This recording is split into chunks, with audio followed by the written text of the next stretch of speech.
Welcome back to Follow the Whisper, and welcome to a week that is all about taking the disgusting and rotten lemons that life sometimes has a habit of handing you and turning them into lemonade.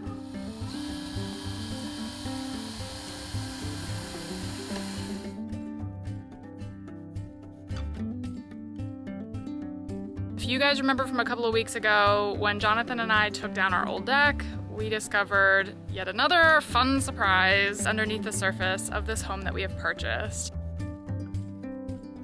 While we 10 out of 10 love this home, we did what we did to purchase the house, which meant that we didn't opt for inspections. That has bitten us in the butt a couple of times, some a little bit more expected than others, but unfortunately, some of the big surprises were unexpected, namely the fireplace, which broke my poor husband's heart, and the rotten rim joists. So, lemons,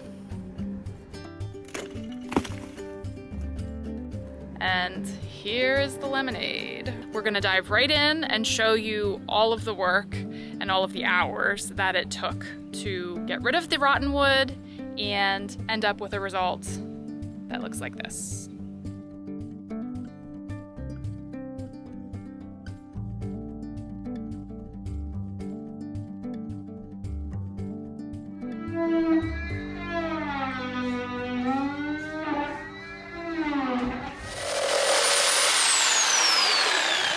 I think we should just let this here. This could be a new window.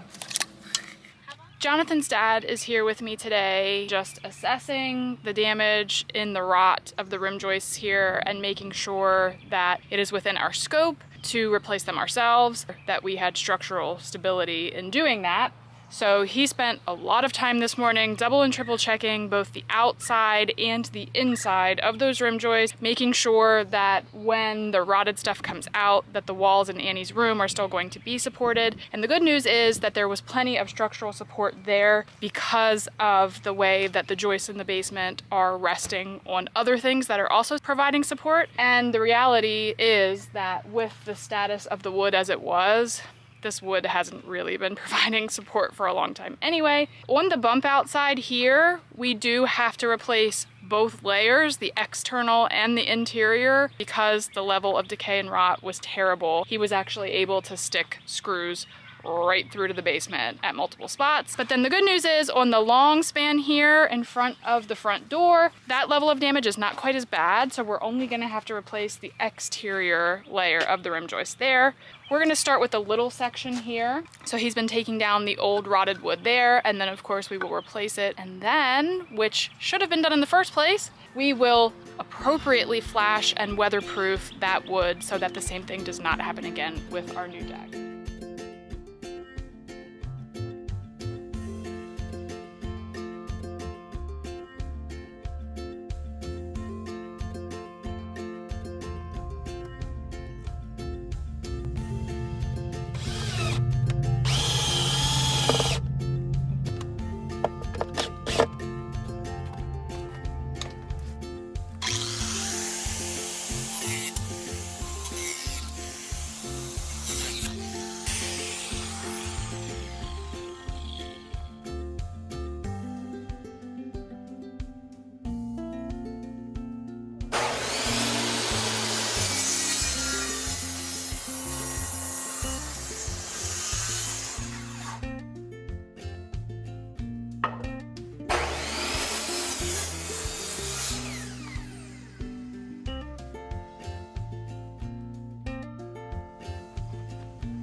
If you can't tell from what is going on behind me here, we have the last piece of replacement wood that we're putting in for the rim joists. We do have the waterproofing up on this piece, which is completely done. And then Matt was here and helped Jonathan get that part out. And what we did down there, I know that looks a little bit rough, but when we were trying to pry out the wood, it's just the very top layer there that was rotted. So we scraped away all of the rotted wood and then, per Jonathan's dad's recommendation, coated that with 2 coats of polyurethane. Most of the board is remaining, and we know that we're going to be adding other things which are going to make it 100% structurally safe. So we felt like for the work that would be required to pry that out, that it wasn't really worth the effort, since it actually looks worse than it actually is.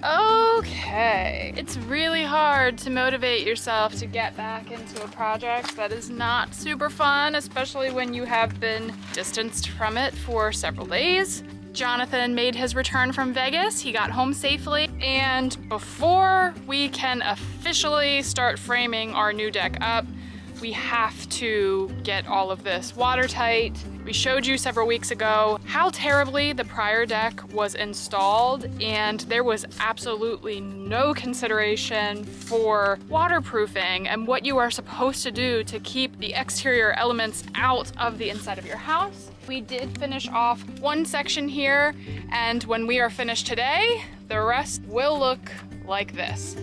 I said it, so that means it's actually gonna happen. Right, husband? Yep.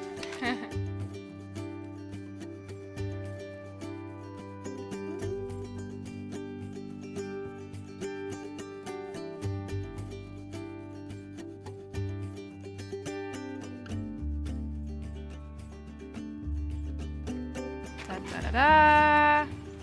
And that, ladies and gentlemen, is how you appropriately waterproof behind your deck. So what we did was put the sheathing up. We unrolled ice and water shield all the way along it. You're going to notice right now that you can see a little bit of the exposed sheathing. What we will do is there's house wrap tucked underneath the siding right now that we rolled up there just to get it out of the way so that we could secure the ice and water shield. So then what we'll do, we can lift up the siding here. I don't want to do it yet, but you can see that it's under here. We will unroll the house wrap so that it overlaps and comes down here and protects. And then there will be no gap. There will be no exposed materials that are not waterproof when we hang our ledger boards and build our deck off of that.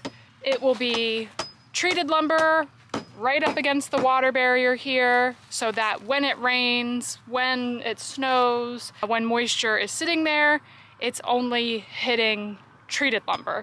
The untreated lumber inside, which should have been protected all along, will now be protected because there is a waterproof barrier. The frustrating part about all of this is that it took Jonathan's dad coming over here and helping. It took friends and family giving time on a holiday to come help pry off old rotted wood.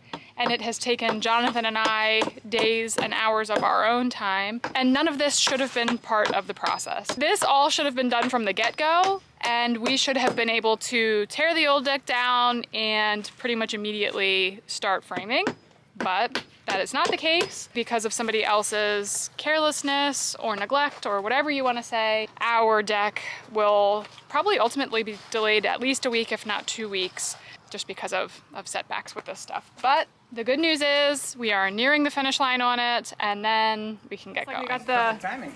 Yeah, looks like we got the ice and water shield done. Just in time. Yeah. Ah, that does feel good.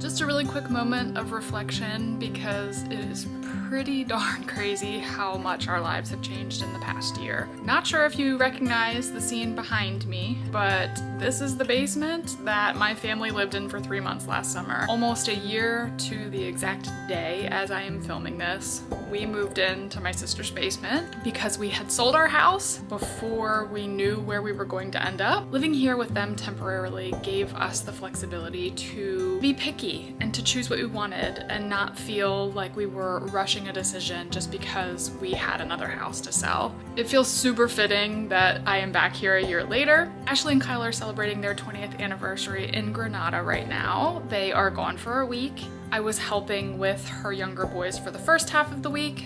Their grandparents are going to be taking over today, so my shift here is about to end. But before I leave her house, I just thought that it would be fun to come down here and reflect on how very different our lives look today versus June of last year.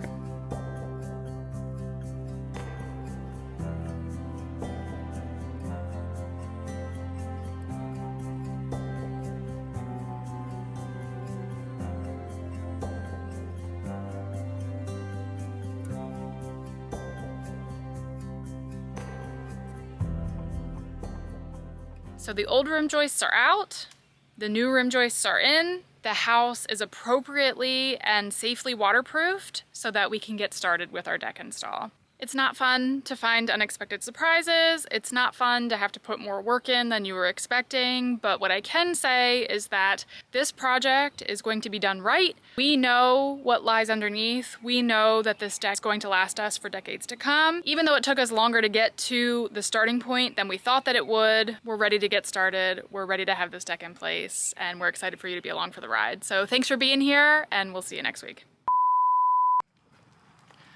Is this recording? Yes.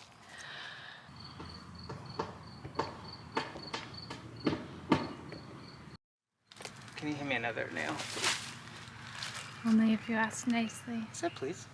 You didn't say please. Yes, I did. I didn't hear you. Is this the last nail? No. Oh, well, just kidding. Cleo, come say hi. Say hi, everyone. Oh, jeez. Hold, no, I don't know what I'm doing. Just pretend that that's not even what you're doing. Just look like you know what you're doing. I don't know if I'm supposed to be taking this off. This all should have oh my gosh, I can't speak. Have the ice and what is it? Ice and water? There you go. Ice and water shield. Yep. Have the, oh man, I wish you could see it. I literally have a sweat bead dripping down my bum right now. Anywho, but surprise! Video bomb, I guess it would be called, not a photo bomb. But